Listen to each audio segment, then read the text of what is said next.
Hi friends, and welcome to week 14 of How Not to Diet book club. This week we read pages 391 through 420 in the hardback edition, and in the paperback and Audible we started with the section Fat Blockers Hibiscus Tea and ended with the section Habit Formation. Dr. Greger asked, what is the healthiest diet? It would be green leafy vegetables, dark green leafy vegetables. They're full of folate, fiber, calcium, antioxidants, which slow aging, full of vitamins and minerals. Our moms were right. Eat your veggies. And of course, big business wants to make a pill out of it, a supplement.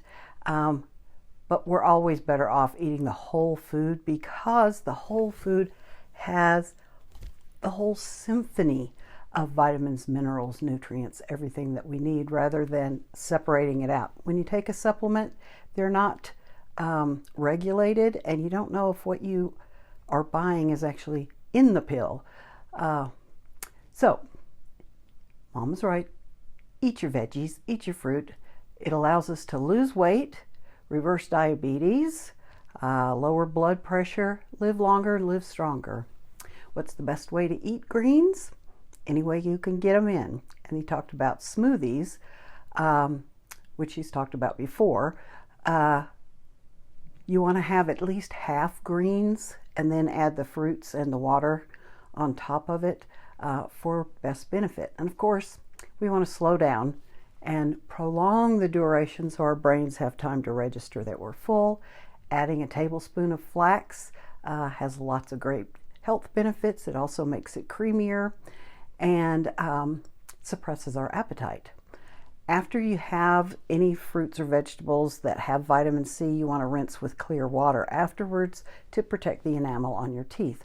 And he recommends not brushing your teeth for an hour afterwards, because the vitamin C citrus also softens the enamel and you don't want to brush it away.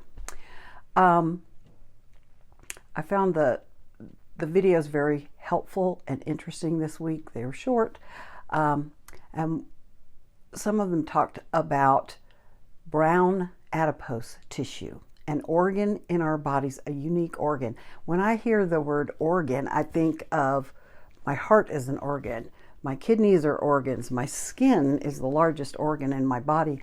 But there's an organ that was formed when we were infants, brown adipose tissue, that was in response to keep our bodies warm when we were exposed to cold. And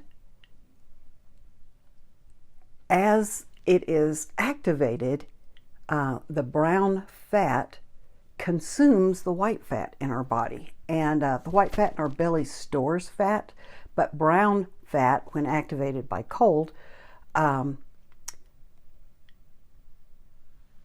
consumes the other fat. So, good benefit. I don't necessarily want to keep my feet on ice blocks or sit out in the cold all the time.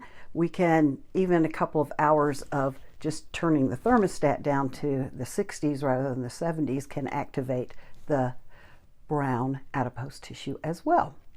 But there are foods that can activate the fat burning, and foods that contain capsaicin, like chili peppers and cayenne peppers, can increase our metabolic rate. And even a third teaspoon of cayenne pepper sprinkled in your soup or stew, or I like to put it in my oatmeal, can burn that fat. Also, you can eat arginine-rich foods that will activate the brown adipose tissue and burn fat, and those are contained in soy foods, seeds, nuts, and beans.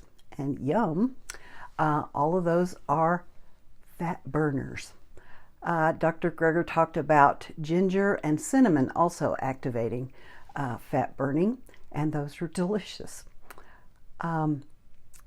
Peppermint, he also talked about having menthol in it, and that gives us the feeling of cold, and that activates the fat-burning brown adipose tissue. So we can eat our greens, we can eat our nuts and seeds and jalapenos, yum, our spicy foods, and increase our fat burning and increase our weight loss. So thank you, Dr. Greger, for introducing us to these things. And a nice little peppermint foot rub or massage sounds great too. So if you want a review of these 21 tips and tweaks, check out your Dr. Greger's Daily Dozen app on your phone and click at the bottom where it talks about 21 tweaks, because we need all the help that we can get. And I'm grateful for all of the learning that Dr. Greger's giving to us. Remember, you matter. Never give up. I'll see you next week. Bye now.